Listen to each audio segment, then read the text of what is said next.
Hi, I'm just going to explain a few things here in this video which people do need to wake up to.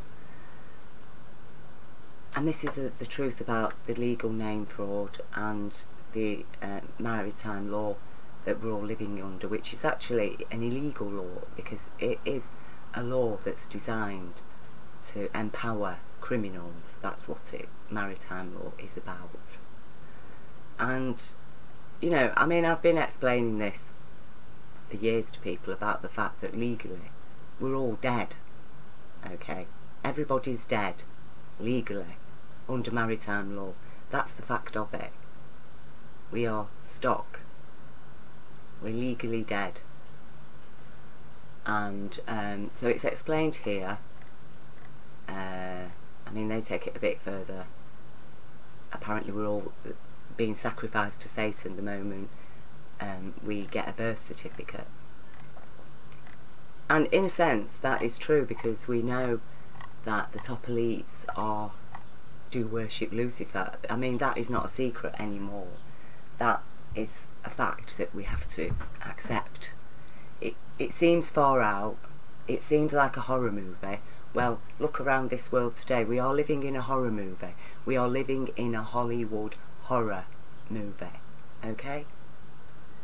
And some people are experiencing economic terrorism, and some people are experiencing economic terrorism and military terrorism, unlawful invasions, unlawful bombings, using unlawful weapons. These are the kind of things that are going on. And we are, in countries like Britain, very hypnotised. We're hypnotised by the media, by the BBC, who, you know, you can put on some light entertainment, can't you, on the BBC. You can watch Have I Got News For You, where everybody has a laugh about the horrific things that are happening in the world. Yeah, I mean, it's so bad I can't watch it, and I can't watch it. I used to enjoy Have I Got News For You years and years ago, until I started realising what it is they're laughing about, what they're having a good laugh about. And then I just had to stop watching it. I can't watch it, you know. But I'm not dissing them, because that is the only way, that's the only route that people can express their discontent, often, is through humour. But we have to understand that this is a Stockholm Syndrome type of, it's a Stockholm Syndrome type of behaviour, because it's a humour that has been enforced, really, through a very oppressive regime, a regime of power that's ruling Britain, has been ruling Britain for centuries, has infected most of the rest of the world. And it's Brexit.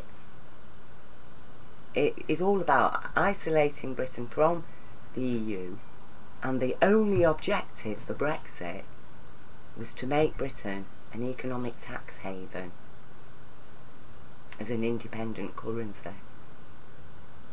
Okay. So the pound has fallen very, very low. That invites lots of overseas investors into Britain to buy up our properties and lands and whatever they can get their hands on. Okay? Even people's homes, they're buying. Corporations acting as individuals are buying British people's homes like hotcakes. It's the sale. Britain's on sale, basically, and a very low pound is very inviting, you see.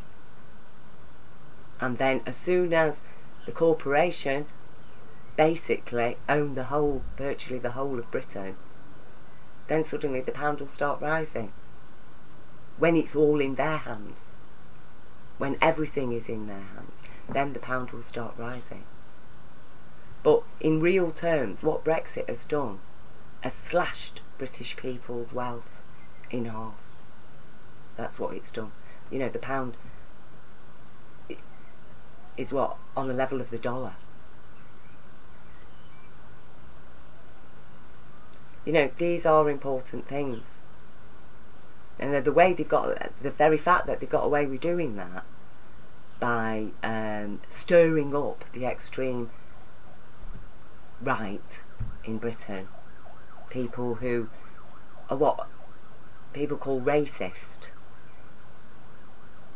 But we do have to understand that, again, that even the far right is a result of the actions of this criminal elite who have decided that we're all dead, you know, because they have been responsible. You know, they let 12 million Eastern Europeans into Britain, and people are going to feel upset about that when suddenly the wages are going down, they've got nowhere to live, they can't get the kid in a school, in the local school.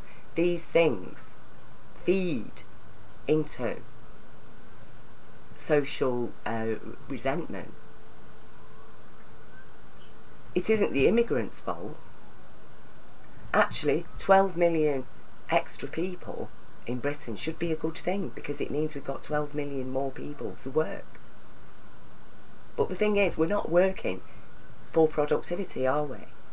People are working mostly in services and shops and building and education.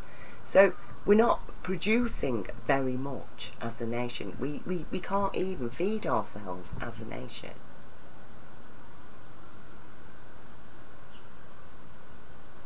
You see. But those 12 million were brought in specifically to feed this far-right extremism. You know, as I've said before, the elite profit in 5 ways from every action they do. 5 ways. Okay. So Brexit, the 5 ways that they've profited from is empowered the far right in Britain, giving it a voice and credibility. You know, EDL leader having an interview on Newsnight, BBC Newsnight. They've slashed the pound. They've isolated Britain now so that they can easily remove our human rights. We won't have the protection of EU law. They've absolved themselves of having to follow any EU law, even child protection directives. And they are now being provided with cheap assets, British assets, power over Britain, all for the New World Order. That 5-pointed star that they believe symbolises Satan. The 5-pointed star is not itself, as a symbol, evil. Okay, it isn't. It's just that they've used it. They've twisted the interpretation of it. That's what evil is. It is a subversion of something good. So Lucifer is a subversion of Jesus. It's an alternative interpretation that serves people who want to live with an alternative so-called truth, when in actual fact that alternative is actually a corruption of the truth. That's what it is. It's a corruption of the truth, because the truth is used to support negative actions against innocent people on the grounds of their race or gender or wealth.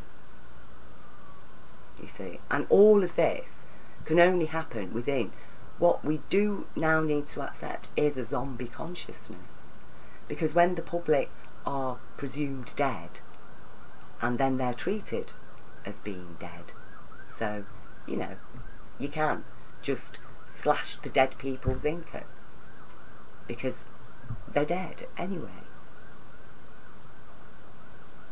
You see. So the living people, who are they? They are the ones that have created this law, this maritime law, and imposed it upon the public without our consent and without even our knowledge.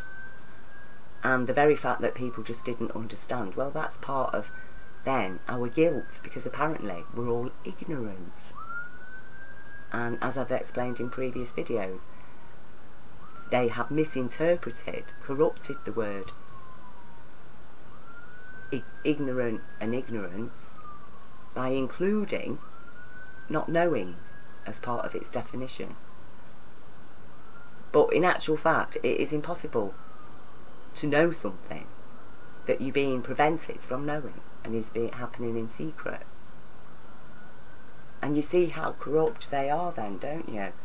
Because suddenly you realise that simply by including into the definition of ignorance and ignorance, not knowing, then that gives the people who've created this law that says we're all dead, okay, that means that they can incriminate us as ignorant, you see, because according to Jar law, universal law, ignorance is a crime, and they have no defence or protection in law. Now, ignorance is a crime because people who ignore the law are dangerous people. They're a threat. Because it cannot be a defence to say, well, I just ignored it, you see. So that means that all the people that have created this law themselves were ignorant and are ignorant of true law, universal law, okay? They are ignorant of that. But instead what they've done is they've put the burden of guilt onto the public by saying, no, it's them that are ignorant, because they just accept it all. We're free to do what we like, because we live by the law of might equals right to do as thy will. The Luciferian law, that's what it is. Might equals right to do as thy will. So, if you're big and powerful, like banker, you're too big to prosecute, because you're always right, because you're mighty, you see, and you're allowed to do whatever you want. That is the law that we're living in, and those people have imposed this maritime law on us, because that's the world they live in. Everything's stock, everything's about making a profit. Compassion, that should be the cornerstone foundation of every society and law. Oh no, that's been dug up and thrown out into the human consciousness. So compassion is alone, because the state isn't supporting it and the money system isn't supporting it. In fact, they are both acting against our compassion. Now, compassion is as much a part of our human being as an arm or a leg. Now, Jesus said, if your right hand offends you, cut it off. Apparently, because we don't know, because at the end of the day, that book fell into enemy hands and they did alter a lot of things in there to suit themselves, like, you know, Mary being impregnated by God and all this kind of stuff. Okay, so we can't be fully sure that Jesus did say that. But if he did say that, what he is talking about is our consciousness. If parts of our consciousness offend us, cut them off. Well, what part of consciousness is now offending humanity? What kind of consciousness is it? It's sadism, psychopathy and narcissism. So therefore we need to cut those off, because they have cut off our compassion that is ours, that is should be part of our law. They've cut that out because it offends them. Okay? It offends them. And we can see that a world without compassion is doomed. It's doomed. And the very thing that makes a human being intelligent is the fact that we're compassionate. Because in order to be compassionate, you have to be capable of empathising, of thinking outside yourself and putting yourself in another person's shoes. And so people who aren't capable of doing that and acting on the empathy from the one human to another, okay, so they aren't as intelligent, are they? You can't really trust them because they're not actually connected to any true consciousness. And they have. It's them who find our compassion offensive. And that's part of our slavery. Cut it off, you know. And especially, and they've been able to do that by dividing us and judging us according to what division we're in. So children are minors, unimportant, lesser human beings, a minor concern, children. Women, for centuries, were judged inferior.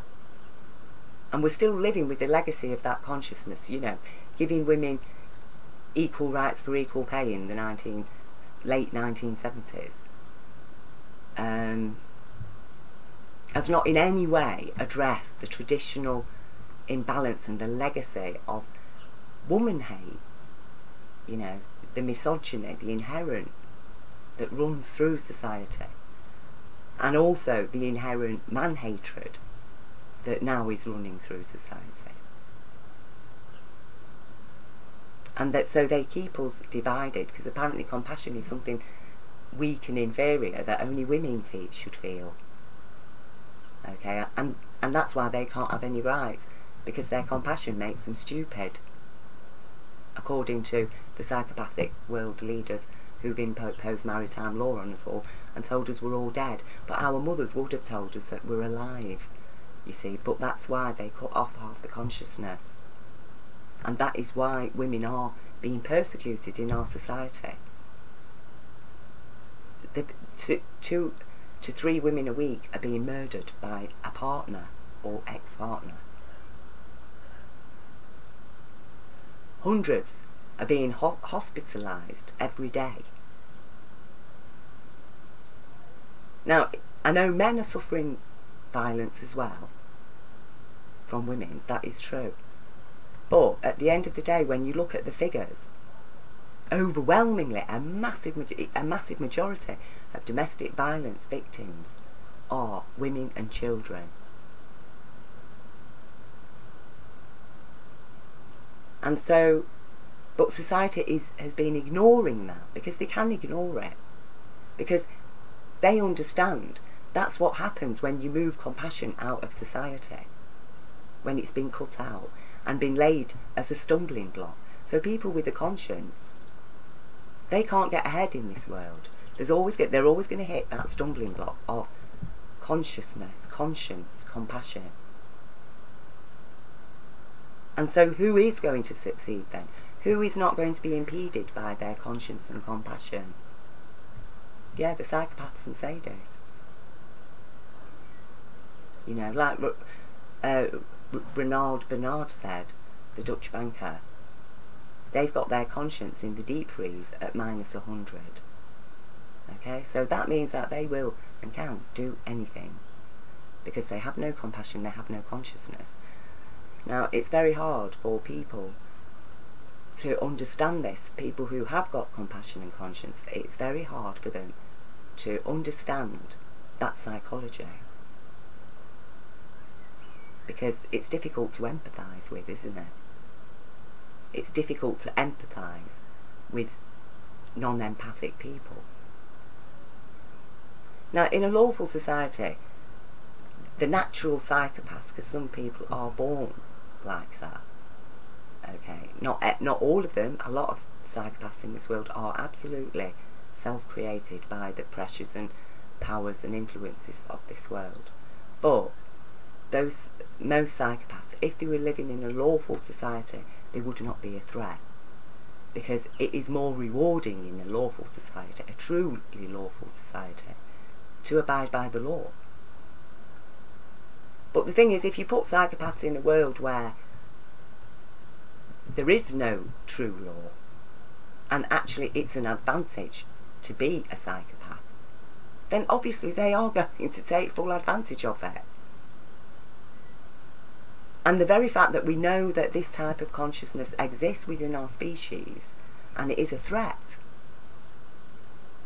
if we do not live lawfully, the moment we lose our compassion and we stop living lawfully, that is the moment the very worst aspects of human consciousness are at liberty to terrorise people, to create laws that deny people's living rights, that label children minor. You know,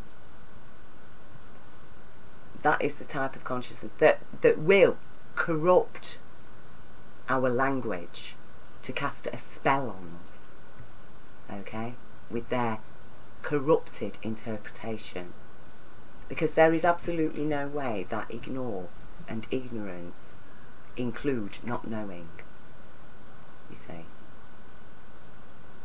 You see the evil of it, that the ignorant have contrived to place that judgment as heathen, because that's what a heathen is, the ignorant, okay, according to Jar law.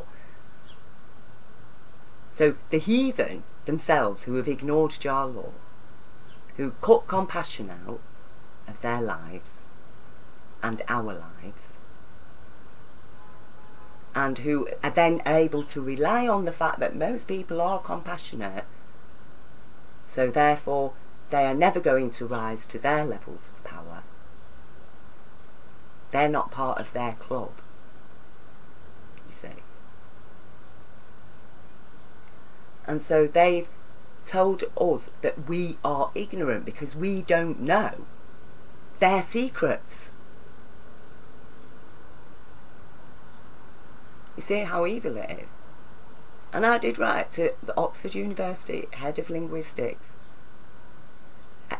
demanding really that they give us the correct interpretation of ignorance and ignorance as meaning ignoring the rules, ignoring the law, ignoring what you know. Because the root meaning of ignore means knowing and taking no notice of it. That's what ignore means. Nothing else. It means knowing something and taking no notice of it. Oh, but when it comes to ignorance and ignorance, suddenly it means not knowing as well. It means knowing enough to ignore something, but also it includes not knowing. So somebody can say, well, I'm ignorant of how to fix a car engine. But no, that isn't true. You're not ignorant. You are mystified, okay, because you have no knowledge of it. It's a mystery to you. How a car works is a mystery. How a computer works is a mystery. It doesn't mean that you're ignorant, but they're saying it does. And by saying that and corrupting the word, therefore they are able then to treat us as heathen under God's law, and they're following God's law. And that's what Lucifer is all about, twisting the truth and empowering people just by corrupting one word as if it was a very little thing. Okay? Now everybody needs to understand this. It is a very important issue, because it was exactly that interpretation of the word ignorance that enabled, empowered the elites to go into Africa and start just taking people as slaves, to deny people their rights according to their gender or race or faith.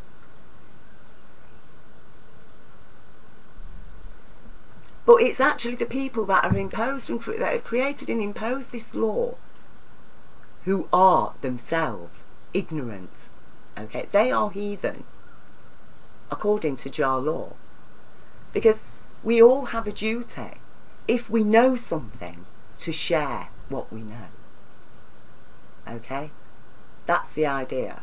That's how we learn. We learn from each other through as people's own life experience. So some people will study and suddenly invent something, and then other people will learn about that, and then they can do that as well.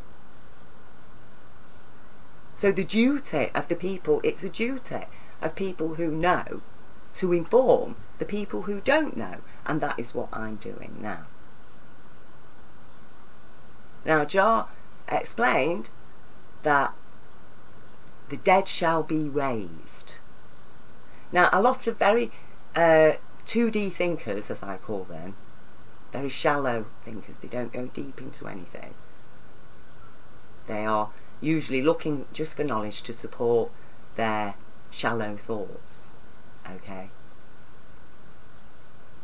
They think that that means that, you know, people are going to rise up out of the grave. It is completely ridiculous. No, that is not what it's about. It's about the people of today, and that's how we know that Jah light still shines through all the holy books, even despite every single one of them are corrupted, as the Quran explains, and it does not exclude itself from that either. That's why we need to sort the wheat from the chaff. But according to Jah light, Jah obviously understood that at this point in time we would be living in such an evil world that our rulers have legally classified all of us as dead. Okay. So, die then. Let that character die, because Prophet Muhammad is very, very, very misunderstood. Okay, but Prophet Muhammad did advise the people to die before you die. And that means casting off the characters that this world has imposed upon us. Okay? That is what die before you die means. So let their characters die. You know, the characters that have twisted our minds into being racist or into being anti this or anti that, that has infested our minds with judgments against men or judgments against women, and all of that madness has then fed a psychosexual disease. So, you know, children have become a commodity to satisfy mostly male sexual desires and fantasies, their Luciferian fantasies. And it is really when we get into an understanding of what God, the concept of God, really means. What is it really about? It is about our living consciousness. It's about us connecting with living intelligence that is the golden light of universal law, intelligence, because the universe is intelligent naturally, because it's created an intelligence on Earth.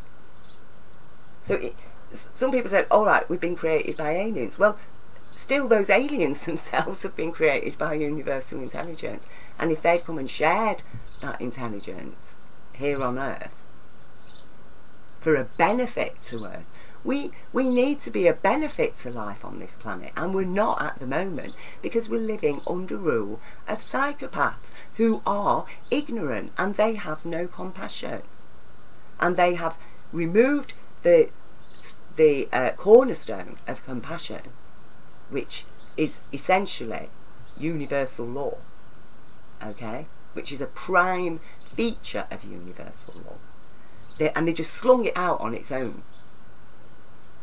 They're not including that, and instead they've replaced that cornerstone now with competition, you see. And in a competition, you live by rules. And that's what maritime law is. It's rules. It's rules that empower them and disempower anybody with true intelligence that also incorporates compassion. You see, but the stumbling block really should be their competition, their competitive spirit. Because in order to win in a competition, people cheat. They ignore even their own rules, okay? Because them rules are just there as a facade to convince the public that, yeah, the bankers, they aren't allowed to, we are watching them. But actually they don't even need regulating. We can deregulate them. Well, that is when the banking, the financial world was suddenly deregulated. That was like setting a pack of wolves out among the sheep, and they really have been feeding off the sheep. You know, they have collectively, through fraud and theft, drained British people, independently wealthy British people. Okay, they've decimated British businesses. So it's just little independent businesses, and a lot of them are dependent on working tax credit. And so that is why, you know, Jar is here, which I have witnessed, and I'll share my supernatural or not yet video, which I thought had been taken down, but actually it hasn't, so it's still available. So I will share that, which shares my life experience, and it is a bit out there, but that's what's happened to me. And so why should I keep it all to myself and be selfish and go around judging everybody as ignorant because they don't know? But you're not ignorant, you're mystified. You've been kept mystified by this sick legal system, the rules of the competition that are specifically designed to most suit the economically powerful. And you know, there's this one as well. Under the law, we've all been dead since 1666. Okay, and that is the fact of it.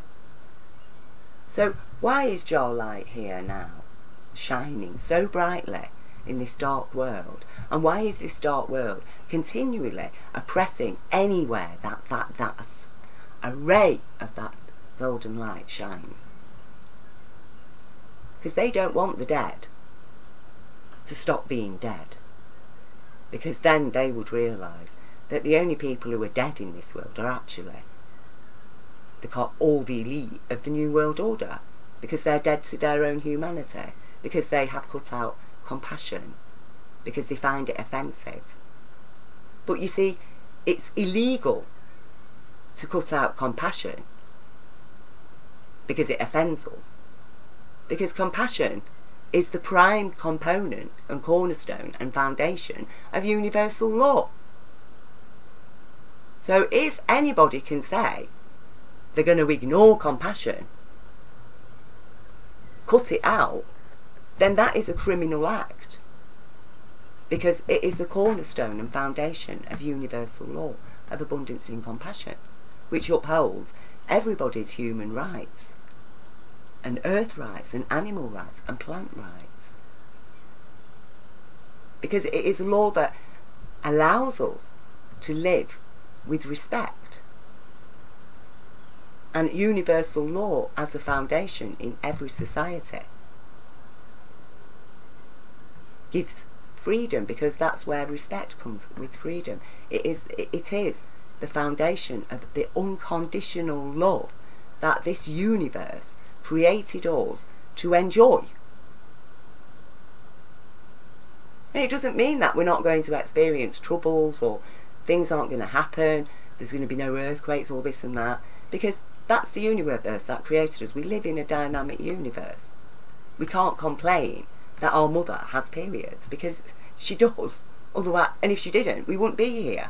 So we can't complain about the realities of life, the realities of the universe we're living in. We can't say because a comet has hit the earth that, oh, that's from Jari, God hates us, we're all evil. No, it's just what happens.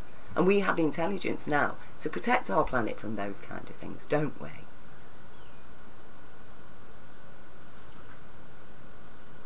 Maybe that's why Earth created us in the first place, so that we could protect life, so Earth didn't keep having to be pummeled and all the life dying. So we've been learning, and while we've been learning, the parasitic, maligned consciousnesses among us have been taking advantage of us and feeding their corrupt systems and imposing their corrupt ideology on people, to the extent that people actually believe that they're ignorant because they don't know something. And if you've been convinced to believe that you're ignorant because you don't know something, you've already accepted that the rich have a right to have secrets and judge you as ignorant, as inferior, and actually not entitled to the full rights that of universal law. And so our right has no might. You see what I mean? It's the mighty who can say what is right for them. It doesn't matter if it isn't right for us, because we don't really exist. We're all dead. We're their stock. So I would ask people to follow suit and write to the head of linguistics at Oxford University, as I did, and question them about this illegal interpretation of the words ignorant and ignorance. And we need to stop being ignorant now, because people are explaining the truth is out there. So if the people are ignoring that truth, then we have as people become exactly as they have said we are, ignorant. And that's the whole point of it, to brainwash people into being ignorant, to indoctrinate them with hate. You know, all this hatred against Islam. And I was absolutely horrified today to see how people had written on a Twitter about the guy that, you know, drove into Finsbury Park, Pete Moss. Apparently he should be a national hero. He should receive a medal. It's an eye for an eye. That's what it says in the Bible. Oh, ignore what Jesus said then. We won't stand by Jesus, will we? Who said an eye for an eye will leave the whole world blind. Love your enemy. Understand. No, we're not going to follow the true Jesus, are we? Because we are following the Luciferian interpretation of Jesus, which is a lie.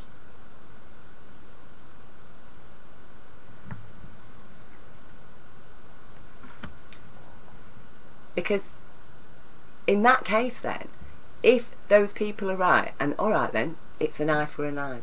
Well, Britain, you better get ready to be bombed by the depleted uranium. Because that's what we've done to Iraq. For no reason. Iraq did nothing to us. Iraqi people did nothing to us. Iraqi people, according to my uncle, who was an engineer and worked in every single Middle Eastern country throughout the 80s and 90s, training people to use the new technology. He broke down and wept when Britain said they were going to invade Iraq. He'd lived for months, because he'd have to work for months and months in every single Middle Eastern country. He was even in Lebanon when it was being bombed.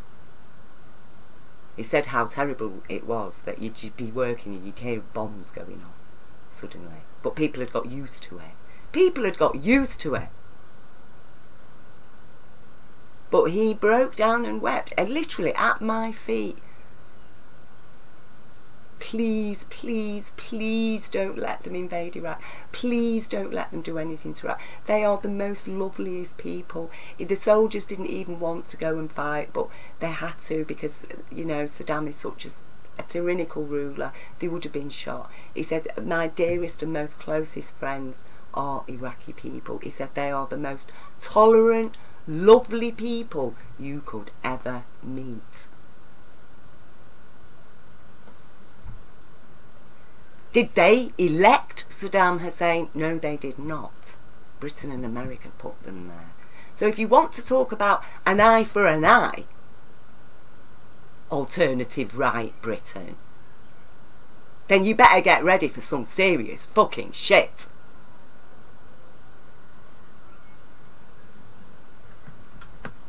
So you either abandon that philosophy, and everybody who supports it needs to be recognised as needing therapy, because actually they're so brainwashed that they're not thinking straight. They need help, you know. I don't hate these people. That's why I don't like the anti-this and anti-that. Because, you know, these people obviously need love. Otherwise they wouldn't be so upset enough to be following these insane alternative right ideologies.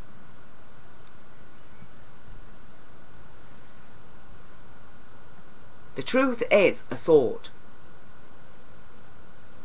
We live by it and we die by it, depending on how we interpret it, according to our levels of compassion. And we all need to start living with compassion and demanding that it is incorporated within an economic system. Because an economic system that excludes compassion, that does not abide by universal law and uphold it, that is an illegal money supply, and it will buy a child. And it is buying millions of children every year, specifically for abuse and murder. That is a fact. Now, we either wake up to it and demand that this law is changed, or we stay dead and die. Dead. We're already dead and buried in a pack of lies. And the sad fact of it is that the criminal elites that are all benefiting and profiting off this, who all think that they're blessed by Lucifer, who is their, you know, according to them, Jesus. Read it in Revelations. It says very clearly, I am the bright and morning star. That is what they're all about. And I've already explained that Revelations is completely corrupted. Not everything in there is a lie, because it has been taken from the true prophet. So some things in it are correct.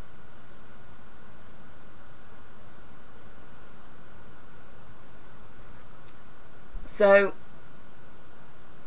we do need to understand that we have to stop being dead. We have to wake up and live and start recognising everybody around us has got universal light inside them. They're all universal beings. We are all universal beings. We do not mean any harm to each other. Our light being bodies love each other unconditionally, because once we're out of this body, we're not a woman, we're not a man, we're not black or white or a Christian or a Muslim. We're all universal light beings created from the same light.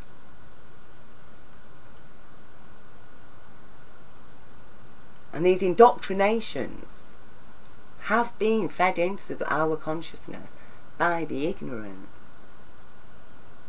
And, you know, that's why Bob Marley was exactly right.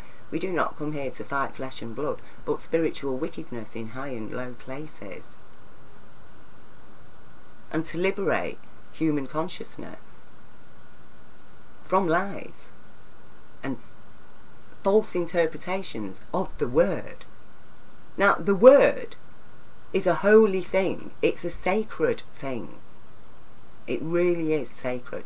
And once people start misinterpreting words and giving themselves power to turn a human being into a slave on the strength of those words, that is a terrorist act. It's a crime against our humanity. And a crime has been committed against our humanity for centuries. And so it is very, very important that people wake up, because that is what Jar Light was or said would happen is that the dead shall be raised. Okay? We shall be raised in judgment. We will each judge ourselves and realise the levels of, and in judging ourselves we realise the levels of compassion that have been denied to us, and as a result we have not been living by. And instead, because once you remove compassion from people, then all there is hate. That, you know, the only emotion they can connect to is hate and anger, and then they feed off that hate and anger. They rile it up. And we know, according to the protocols of Zion, which this world is following like a blueprint, we know that for this time the intent is to divide every country with race riots, racial division. That is what they're trying to instill in Britain. And that's why we need to be very, very strong. And even the people who've fallen for this rhetoric, you know, I do empathise. I understand exactly the mechanisms of how it's worked and what's going on. But those people do need to understand that they're being played like a pawn in a chess game. And they are actually serving the very thing that they claim to be against. So by, you know, doing things like driving into a mosque and, okay, is only going to increase the levels of extremism within Islam. It's going to cause hatred in the people who've lost family members or who've been injured by it. Some of those people could become extremists now. So all those people who think, you know, I've been witnessing, there's been acid attacks on Muslim people as well as English people, but Muslim people have been targeted with acid attacks. This acid, you can go down to the DIY store and buy it. This is a very serious issue. Why hasn't it been banned from sale? Why aren't there restrictions on who can buy it? And to explain what they're going to use it for and where they're going to keep it. Because a gun, if people aren't allowed to carry a gun, it has to be, and you've got to have a licence, and you've got to have a locked cupboard to keep it in, so nobody can just come in and grab it out. But this acid it's killing people, it's disfiguring them for life. I mean, it's just absolutely horrendous.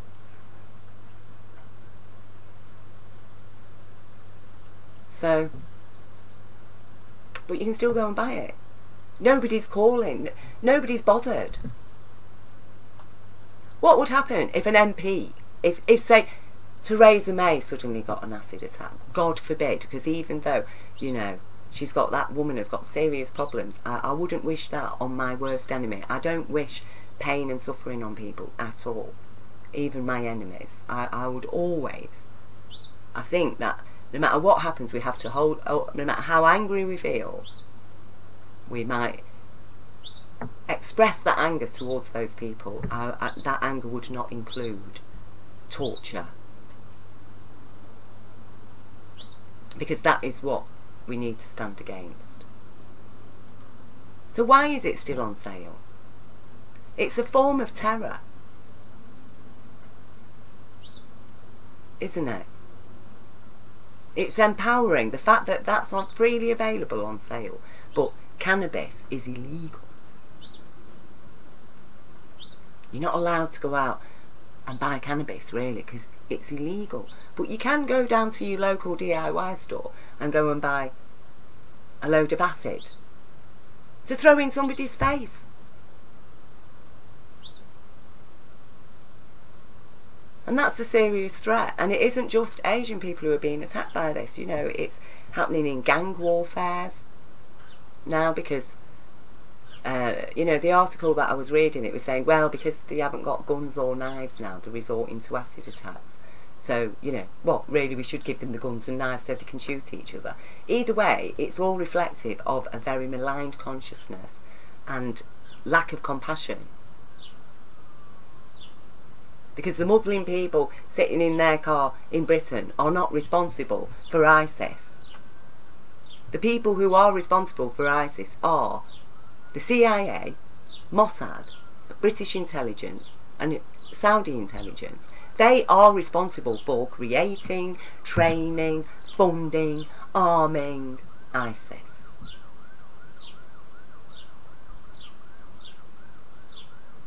But no, go and take your anger out on any Muslim you see on the street, because they're all the same. They all believe the same thing.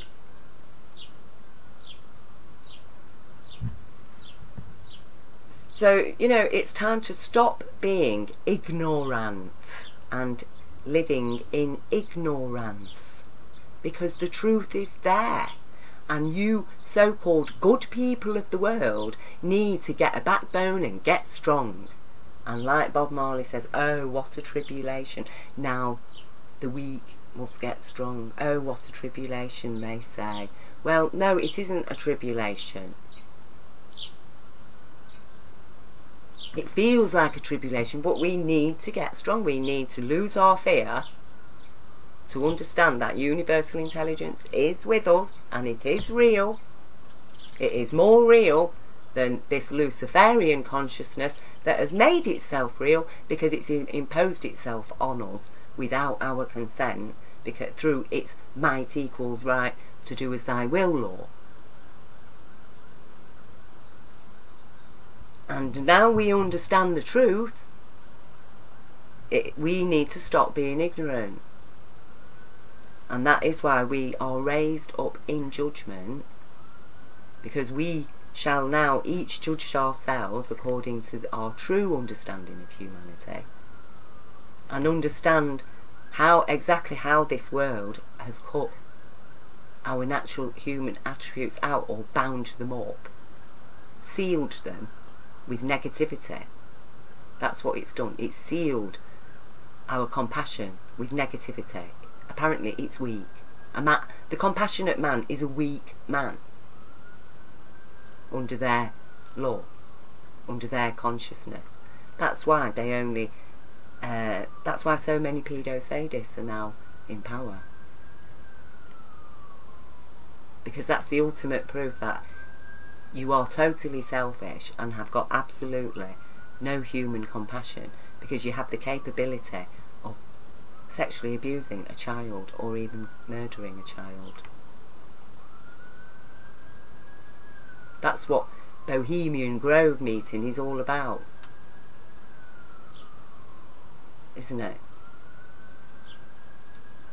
Sacrificing care, burning care.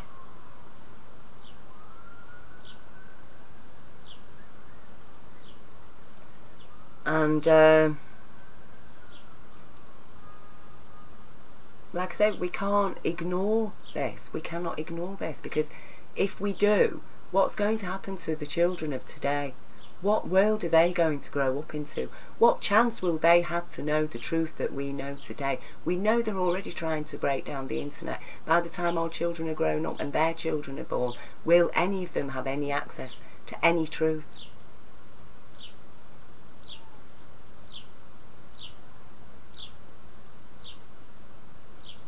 It's a very, very serious issue. And as far as I'm concerned, you know, we always have to make the best of whatever's there. And, alright, so we've got Brexit. Well, one thing good that can achieve is the very fact that now Britain can be totally independent to establish universal law.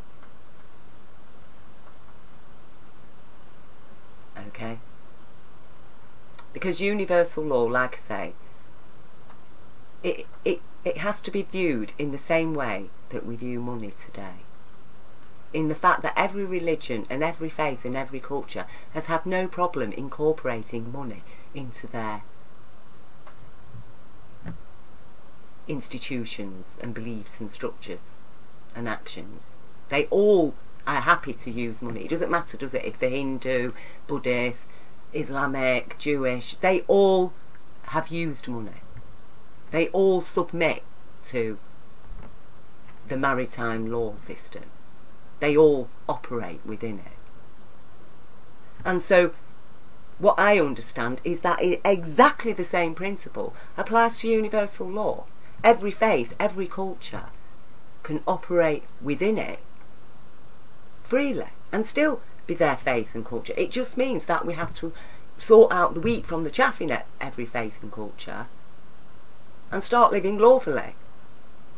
And we will find, when you get rid of the chaff that's in our holy books and our holy beliefs, that the wheat fully can grow and flourish under the beneficence of universal law, which is the golden light. That's the gold that we need to follow. That's the gold that's divine, not this physical stuff that does absolutely nothing for us except oppress us and force us to live in austerity. Because apparently the people with gold are God. They're the mightiest. They've got the most weight because they live by the physical universal law, don't they? But you see, we're not just physical beings, are we? We're not just a body. We have a consciousness. And that's why we are actually legally dead, aren't we? Because our consciousness is exactly what is being oppressed. Because if it wasn't, we wouldn't be living in this criminal world that we're living in today.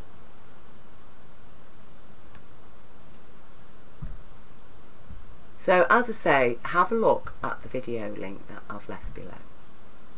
Understand, I am sharing honestly my life experiences. I am not asking you for money.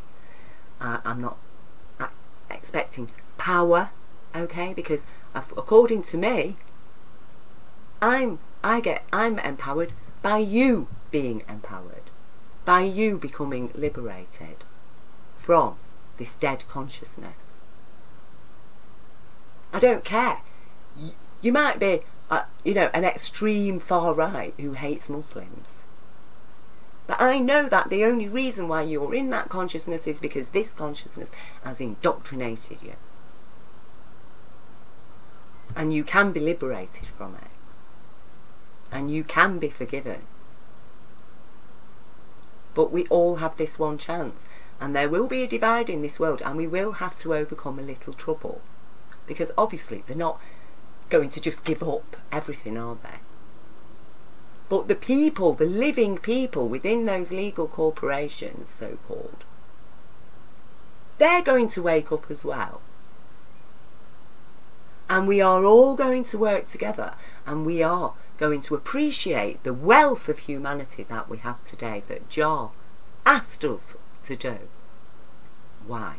Because there is enough people on this earth today to sort this planet out and to reverse the damages.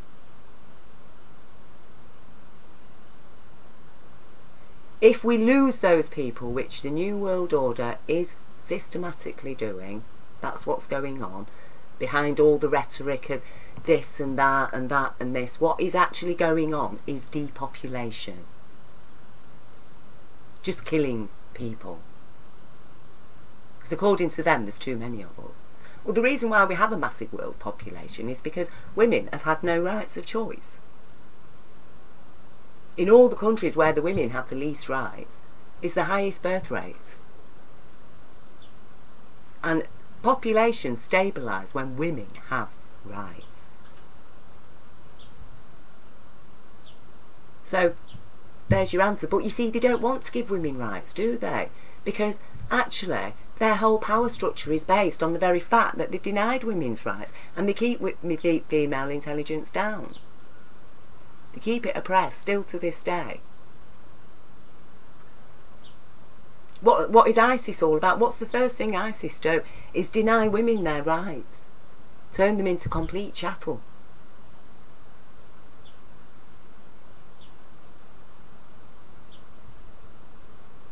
So this is, you know, what I'm explaining here, and thank you for taking the time to listen, for sparing an hour of your time, as I've given this hour of my time to share that now is the time for the awakening. And it is a good time. It's a joy. Because no matter what happens to you in this world, know that you're a universal light being, and everything we do in this life contributes to a better world in the afterlife. We do have to accept that, you know, a lot of us are reincarnated. So we'll be coming back. What world will we be coming back to if we have failed to do anything for the afterlife today? What is the afterlife? You know, Jesus says he's in all of us. People are waiting for this man to come. But the man is within us if we connect. As Jesus said, I am in everybody. And that's when Jesus returns, when we return to Jesus. And it has to be a conscious choice. And turning to Jesus does not mean going to a church, does it? No, it means stand up for your rights. That's what the original Christians did. Once they understood the golden light of truth that Jesus shared, they stood up for their rights. Prophet Muhammad loved Jesus. He was guided by Jesus as well.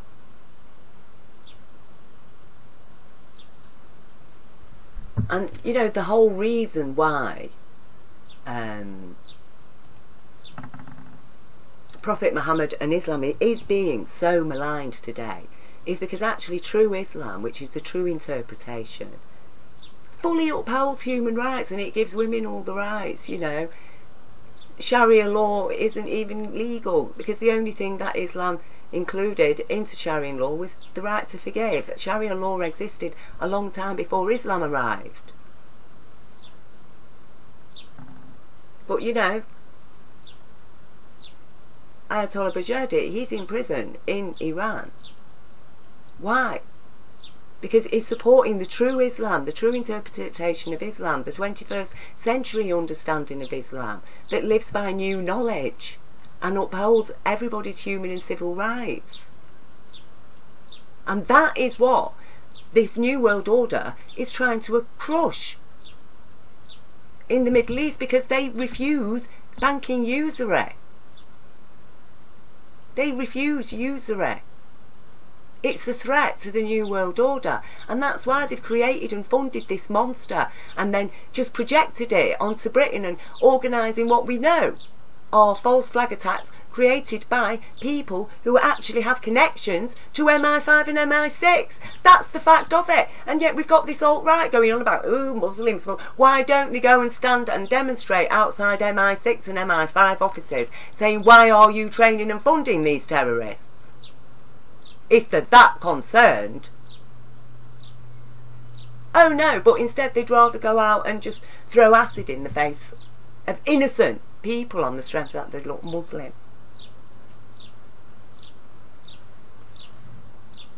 And the stuff's still freely on sale. That says a lot. But that is what is being oppressed here, is the child of Islam, okay, that is just waking up to the truth of their own religion, because like us, they've had their whole faith being controlled by who? Mostly Saudi Arabia. A very extreme, disgusting interpretation of the Quran. And we're all accepting it because legally we're dead. A lot of us haven't got one of our own thoughts in our head. We just attach. We take on board and then attach ourselves to that. Oh, that's me, that's how I think. No, it isn't. So, anyway, I'm going to end it there, but I just thought that this is a very important thing to understand, that, you know, as Bob Marley said, wake up and live. Live. Stand up for your rights. Lose the fear. Even if, you know, look at me. I'm on my own. I've got CPTSD. I've got no money. I'm absolutely, you know, what people would consider very poor, really. Because, you know, what does a carer's allowance pay? But I could be attacked just walking down the street, you know, because of the things that I say. And I've got this online following of what I call gang stalker, pedo, sadist trolls. So they could find out and come and attack me. But am I going to let that stop me from speaking out for the children? No, because up until the point that they attack me, whatever I can do is then empowering the consciousness as a whole. And it's important that we get empowered, because other people in other countries are very much influenced by what is happening in Britain. And when Britain is being governed by tyrants, people in the Middle East have suffered under our name. And then we've got British people, because there's an organised terrorist attack in Britain, organised, we know, with connections to MI5 and MI6. So on the strength of that, then we're going to start persecuting innocent Muslims that live in Britain that have nothing to do with that terrorism, and who are very strongly speaking out against it, and who the BBC are not covering or give any voice to, but they will show us pictures of ISIS ready to chop off people's heads. Because they don't want people to know the truth. And they don't want even Muslims to know the truth of their religion. They want Muslims to believe in the Saudi version of Islam, or the Iranian extremist mullah's interpretation, which is hardly any different, really.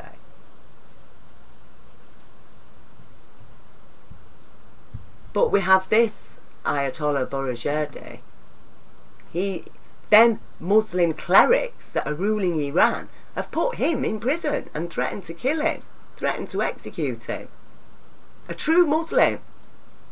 That's how heavily oppressed true Islam, that's how heavily oppressed Muslims are, the true Muslims are today. They've got it on every single side, haven't they?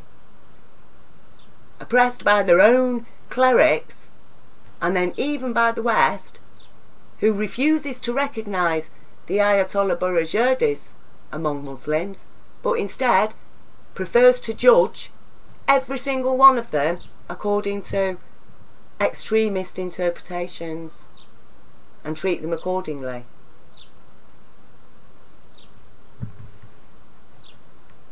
So now is the time to wake up and live, and judge as you have been judged. We have been judged ignorant by the ignorant. Okay? And yes, do write to the head of Oxford Linguistics and demand, like I've done, support that action. Because it seems like a very little thing, but in fact it is huge. And people are still to this day suffering from that misinterpretation of the word ignorance and ignorance. And our children have been judged, minor, lesser human beings, by the same ignorance that misinterpreted a word in order to persecute and enslave us all. So, wake up and live.